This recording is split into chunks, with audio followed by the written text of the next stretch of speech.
राज्यभरात नवरात्रोत्सवाचा उत्साह। करवीर निवासिनी अंबाबाई देवीच्या मंदिरात आकर्षक विद्युत रोषणाई, विविध एलईडी लाईटनं मंदिराचा शिखर उजळून निघाला। महंत रामगिरी महाराजांवर राज्यभरात 67 गुन्हे दाखल। राज्य सरकारची मुंबई हायकोर्टात माहिती। मुस्लिम समाजाबाबत आक्षेपार्ह विधान प्रकरणी गुन्हे दाखल। मध्य रेल्वेच्या वेळापत्रकात बदल। 11 जलद लोकल दादर स्थानकावरून सुटणार। नवीन वेळापत्रक 5 ऑक्टोबर पासून लागू होणार। अभिनेता गोविंदाचा वांद्रे पोलिसात जबाब। वरिष्ठ पोलीस निरीक्षक दया नायक यांनी घेतली गोविंदाची भेट। अपघातानेच गोळी सुटल्याचं तपासात निष्पन्न।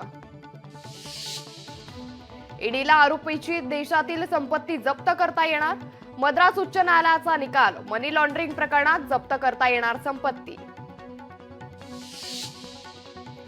विषबाधा प्रकरणी शाळा प्रशासन आणि आहार पुरवठादारावर गुन्हा। पालकांच्या तक्रारीनंतर गुन्हा दाखल। सहकार विद्यालयात 45 विद्यार्थ्यांना विषबाधा झाली। इगतपुरी ते कसारा प्रवास अवघ्या 10 मिनिटात। समृद्धी महामार्गावरील सर्वात लांब बोगदा तयार होण्याच्या मार्गावर। इगतपुरी ते आमणे हा महाराष्ट्रातील सर्वात लांब बोगदा।